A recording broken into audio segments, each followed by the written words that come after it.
Welcome to MLC TV News. I am Mwana Balagubu. The headlines. President Buhari directs incorporation of NNPC Limited, appoints board. Nigerian businesses again locked up by Ghanaian authorities. NFF to honor Omagbemi, Akide and Others Falcons, the class of 1999. And Kogi government set to sanction business permit defaulters. Now the news in detail. Nigerian businesses in Ghana have again been locked up by the Ghanaian authorities.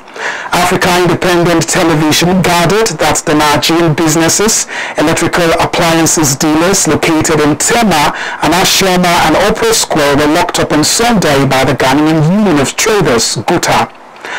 Nigerians in Diaspora Organization NIDO Ghana Chapter Chairman Carlos Eluzua, who disclosed this, said the shops were locked Sunday night, whereby the Nigerian traders resumed to a locked-up shop early on Monday morning. Eluzua added that the Ghanaian authorities have maintained that the Nigerian traders are not allowed as retailers in their market, according to the Ghanaian Promotion Center Law, GIPC. Eluzua noted that although the previous intervention by the Nigerian government was to reach a consensus with the Ghanaian government to effect a change to the local law, but nothing was effected. The Minister of Education, Trade and Investment on desk at the Nigerian High Commission in Ghana, Adebola Arora, claimed he was not aware of the recent business locked up but will investigate it. Arora added that over 190 Nigerian shops in Ghana have been on the lock since the previous intervention by the Nigerian government in 2019. The President, Major General Muhammadu Buhari, has arrived in New York ahead of the 76th United Nations General Assembly. The President landed in the United States on Sunday, September 19, 2021, according to Aide Femi Adesina. President Muhammadu Buhari, in his capacity as Minister of Petroleum Resources, has directed the incorporation of the Nigerian National Petroleum Company Limited. This is in consonance with Section 53(1) of the Petroleum Industry Act of 2021, which requires the Minister of Petroleum Resources to cause for the incorporation of the NNPC Limited within 6 months of commencement of the Act, in consultation with the Minister of Finance on the nominal shares of the company. The Special Advisor to the President on Media and Publicity, Femi Adesina, disclosed it on the 19th of September 2021. He said the Group Managing Director of the NNPC, Mr. Mele Kolokiari, was therefore being directed to take the necessary steps to ensure that the incorporation of the NNPC Limited is consistent with the provisions of PR 2021. Also, by the power vested in him under Section 59(2) of the PR 2021, President Buhari has approved the appointment of the board and management of the NNPC Limited with effect from the date of incorporation of the company. Chairman of the board is Senator Ifeanyi Haraume, while Mele Kolokiari and Umar I. Ajia are Chief Executive Officer, Chief Financial Officer, and other board members are Dr. Tajuddin Umar, Northeast, Mrs. Lami O. Ahmed, North Central, Malam Mohammed Lawal, Northwest, Senator Margaret Chuba Okadibu, Southeast, Barrister Constance Harvey Marshall, South-South, and Chief Pius Akinlure, Southwest. As part of efforts to enhance agricultural extension and advisory services for farmers in Kogi State, the World Bank Agro-Processing Productivity Enhancement and Livelihood Improvement Support Appeals Project in the state has facilitated the provision of 20 motorcycles, ICT equipment, and other facilities to the state. Agricultural Development Project ADP, Kogi State Deputy Governor and Chairman of the State Steering Committee for Appeals Project in the state, Edward Onoja, commended that the project will strengthen the ability of the extension of officers to carry out their job, which he said will boost the agricultural productivity of farmers in the state.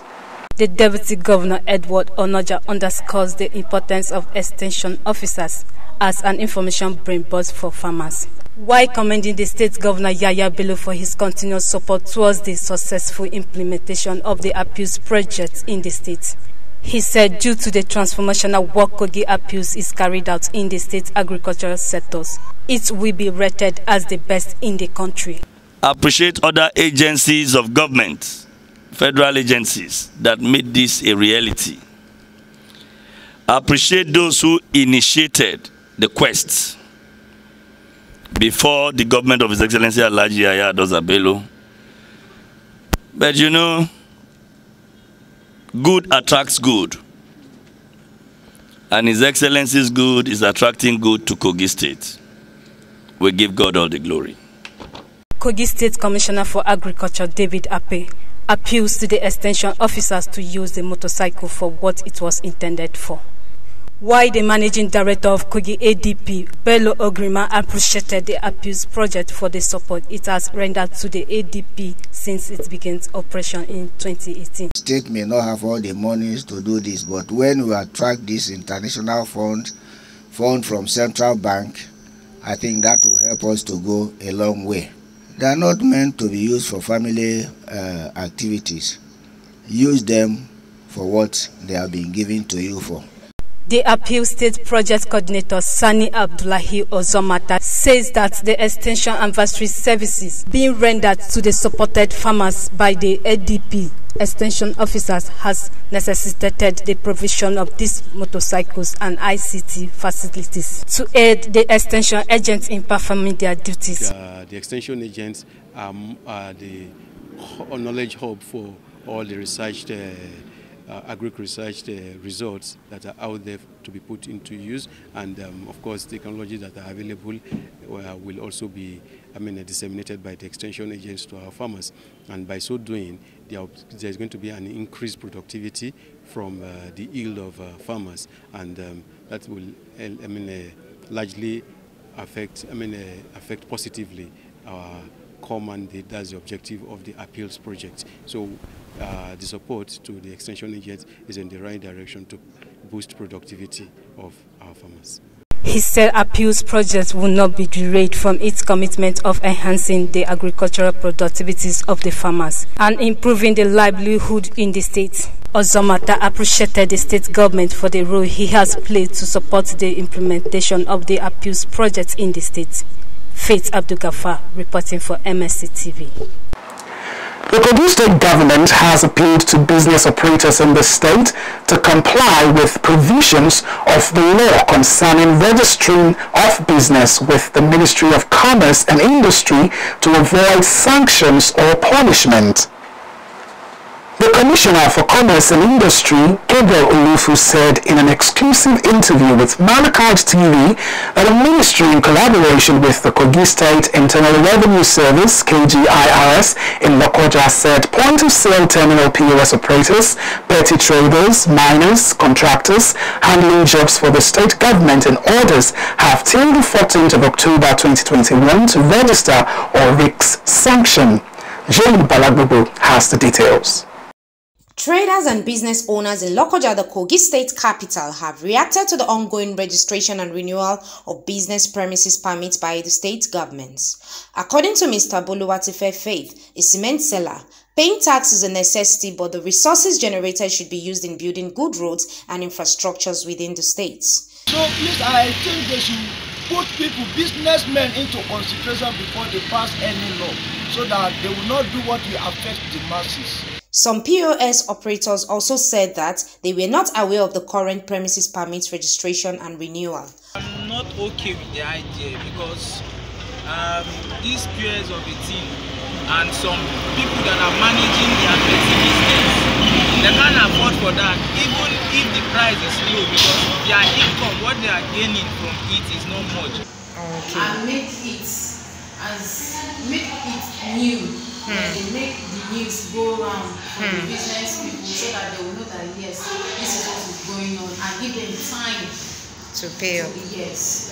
Others said that the business premises permit does not favor their cause, as the profits they make is not sufficient to sustain their families. For me, at least a small scale, 2,000, 2,500, it's okay.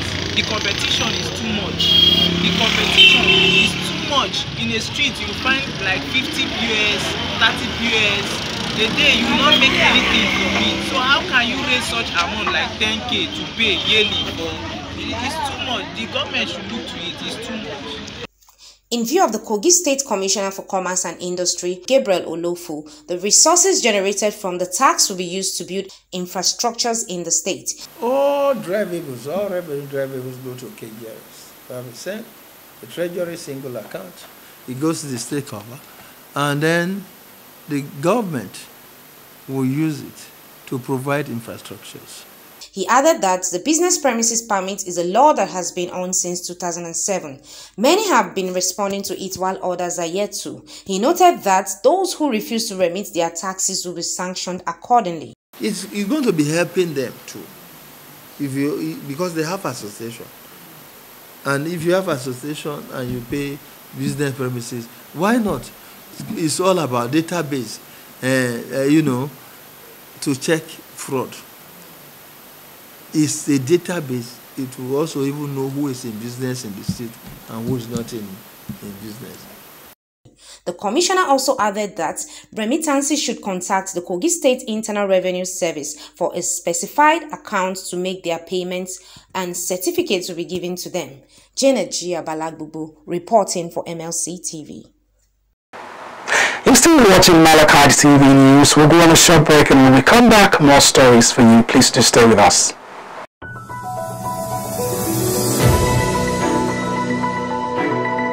Malachite TV Online is here for your timely and reliable news that reaches you fast with the breaking news. Choose MLC TV. Get human interest stories right here on MLC TV with entertainment, sports, business, culture, tourism, and fashion news stories all featured on MLC TV. Not forgetting political and current affairs news, state and federal government and people's matters will be discussed regularly on MLC TV. MLC TV, your one-stop online destination for unbiased, accurate news, entrepreneur ideas, and youth matters to the rest of the world. MLC TV, reaching everywhere, informing everyone.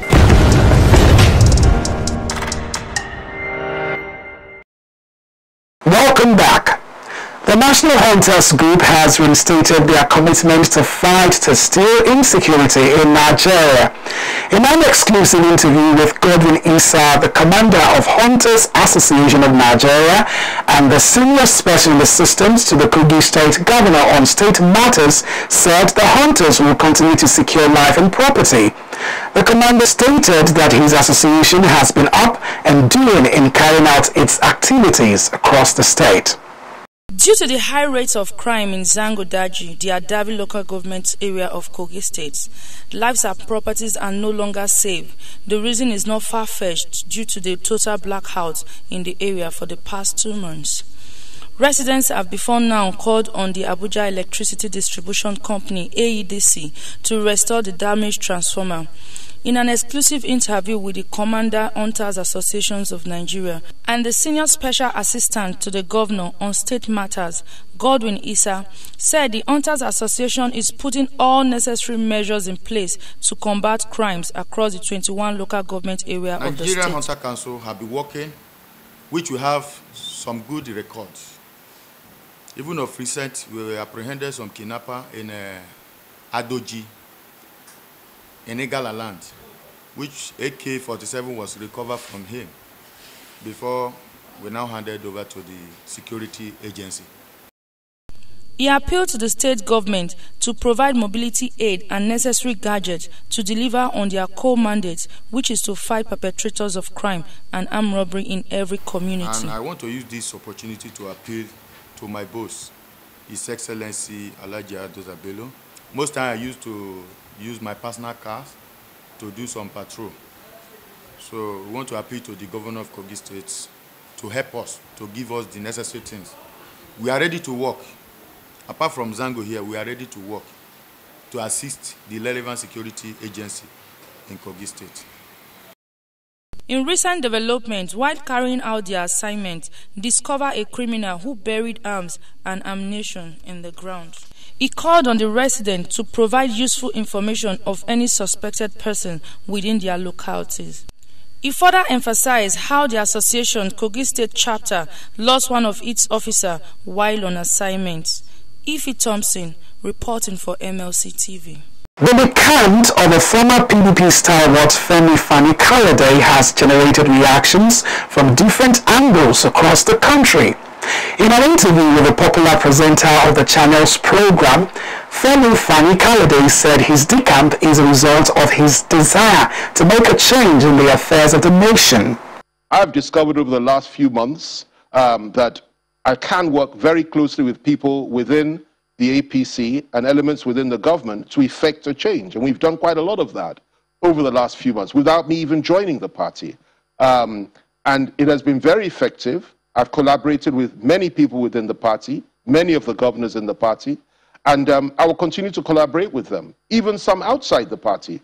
But the most important thing for me right now is this. This country, in my view, is on the brink of war. It's on the brink of disintegration.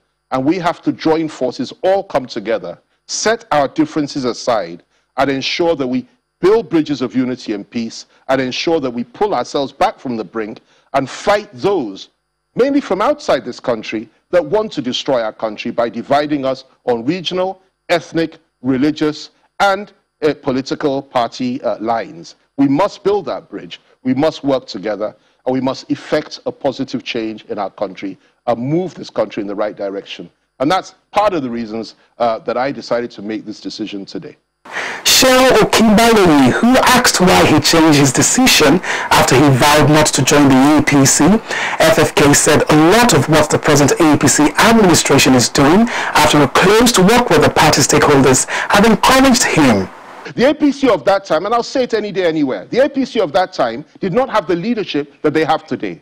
Today you have a man who is the National Caretaker Committee of the APC, that's Governor Mebuni, who has done exceptionally well in attracting people and presenting a broad-based, liberal, pluralistic view on national issues and national affairs. And he has opened the doors of the party to all manner of people with a plural, plurality of views. We may not agree on everything, but certainly there's a place for you in a wider family. And you can effect your purpose and fight your corner from within. And that is the difference between that time and this time. The old leadership of the APC was very, very different in its outlook, and I would never have joined them had the leadership not changed. What we have today is an accommodating party that is ready to take people on and take people in and is ready to listen to dissenting opinions even from within, providing you conduct yourself in a mature and a decent manner. And that's what we've been doing. I've worked closely with Mebuni, I've worked with Matawale, I've worked with Governor of Kogi State, I've worked with Zulum, I've worked with a number of others, even the Governor of Plateau State.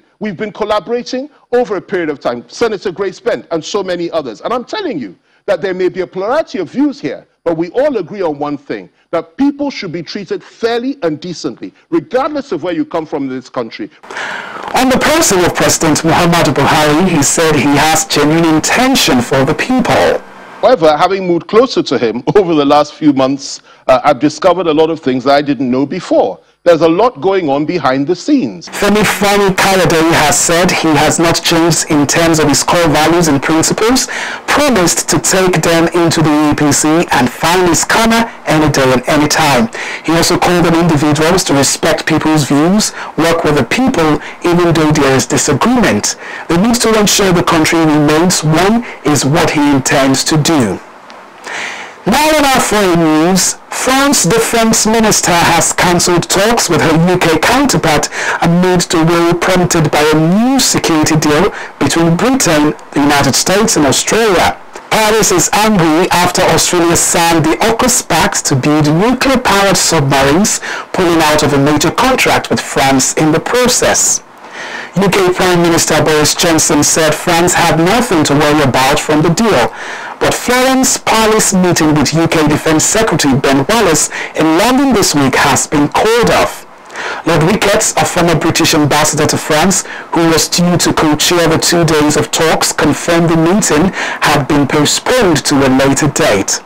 The AUKUS agreement brokered last week, widely seen as an effort to counter China's influence in the contested South China Sea, ended a deal worth $37 billion signed by Australia in 2016 for France to build 12 conventional submarines. French Foreign Minister Jean-Yves Le Drian has described it as a stab in the back that constituted unacceptable behavior between allies and partners. North Korea has condemned a new security pact between the United States, the UK and Australia, saying it could trigger a nuclear arms race. A foreign ministry official said the AUKUS deal would upset the strategic balance in the Asia-Pacific region. The deal will see the US and the United Kingdom give Australia the technology to build nuclear-powered submarines. It has been widely viewed as an effort to counter China's influence in the contested South China Sea. The AUKUS Pact was announced last week and will also cover cruise missiles, artificial intelligence, and other technologies. Last week, North Korea carried out 2 major weapons tests, that of a long-range cruise missile and a ballistic missile. China has also criticized the deal with Beijing's foreign ministry spokesman Zhao Lijian, saying the alliance risked severely damaging regional peace and intensifying the arms race. France has been critical of the AUKUS Pact because it ended a deal worth $37 billion signed by the Australia in 2016 for France to build 12 conventional submarines. France says it was informed of the pact only hours before the public announcement was made. The government is considering offering emergency state-backed loans to energy companies as firms battle to stay afloat amid surging gas prices. Business Secretary Kwasi Kwarteng is holding crisis talks on Monday morning. Smaller suppliers face ruin as price hikes have made their price promises to customers undeliverable. The process for dealing with fallen firms is under pressure as adopting customers has become unattractive for surviving companies due to price rises. The loans are expected to be offered to encourage firms to take on customers. Wholesale gas prices have risen by 250% since January after a cold winter put pressure on Europe's supplies, running down levels of stored gas. Increased competition for liquefied natural gas, particularly from countries in Asia which also experience cold weather, has added to the pressure on prices.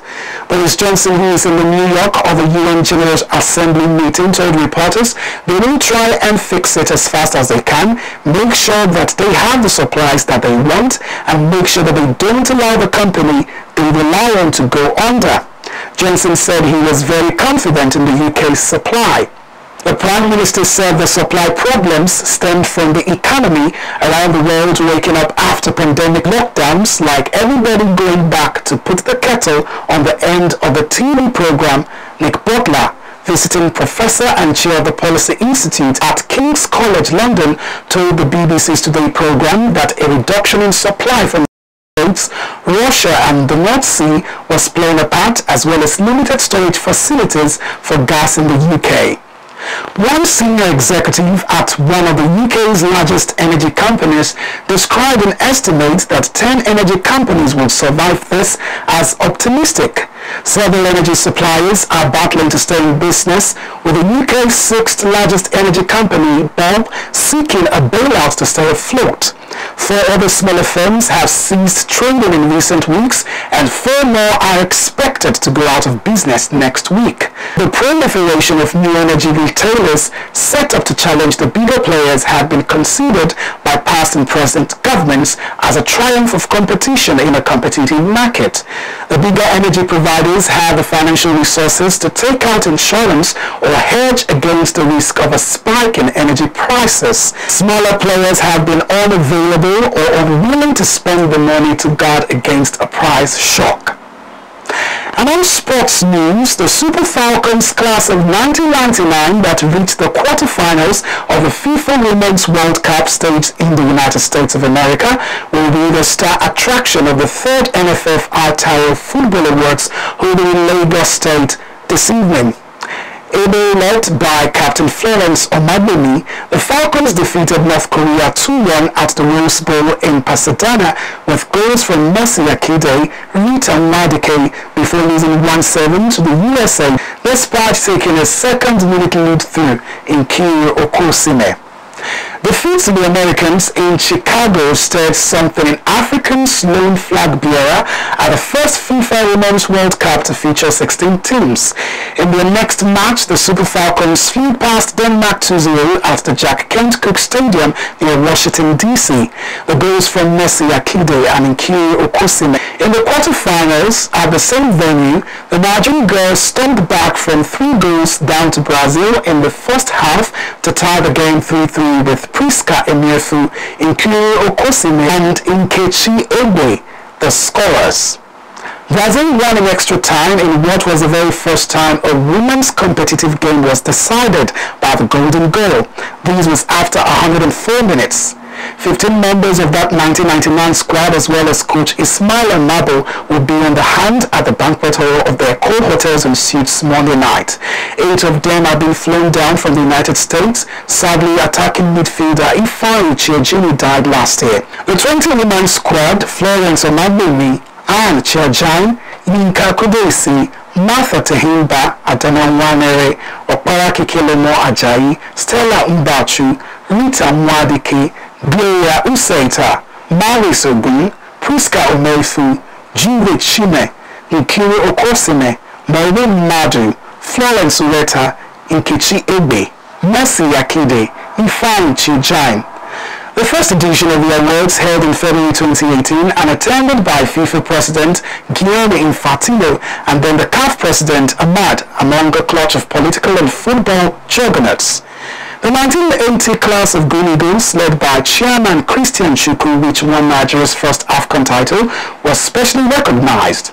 Organizers announced on Sunday that award categories will include Best Performance of the Year, Men Nigeria-based, Best Performance of Nigeria, Men Overseas-based, Best Performance of the Year, Women Nigeria-based, Best Performance of the Year, Women Overseas-based.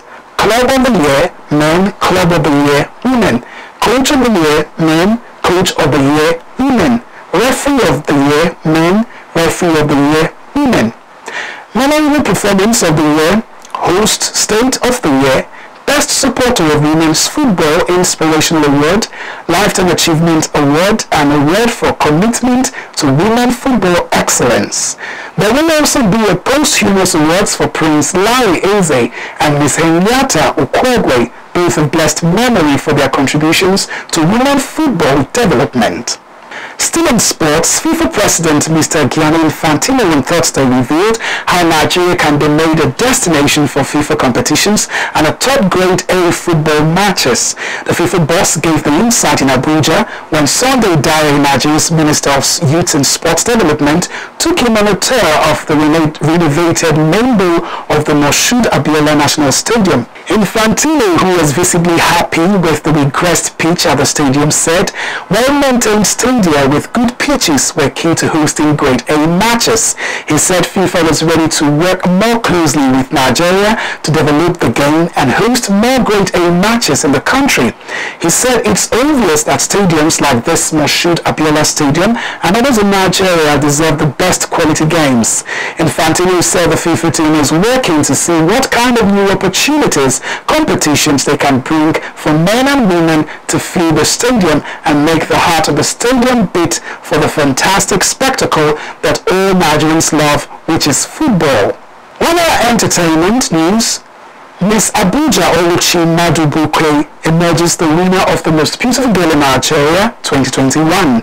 Matthias Ayodeji has more. On our foreign entertainment news, The Crown, Ted Lasso win top Emmy Awards.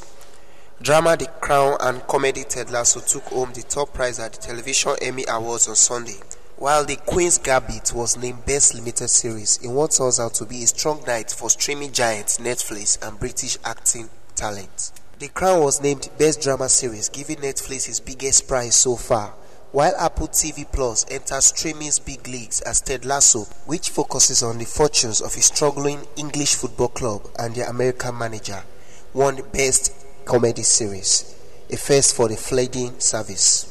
In Africa, Miss Abuja crowned Most Beautiful Girl in Nigeria 2021.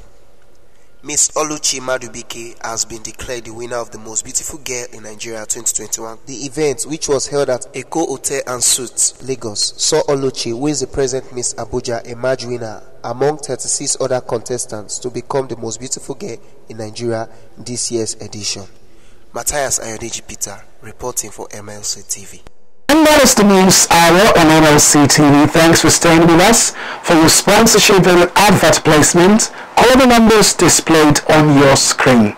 Please do like and subscribe to our social media handles. Our Facebook page is MLC TV, Instagram MLC TV 2021, and YouTube channel Malachi TV. I am Mono Balagugu. Thanks for watching.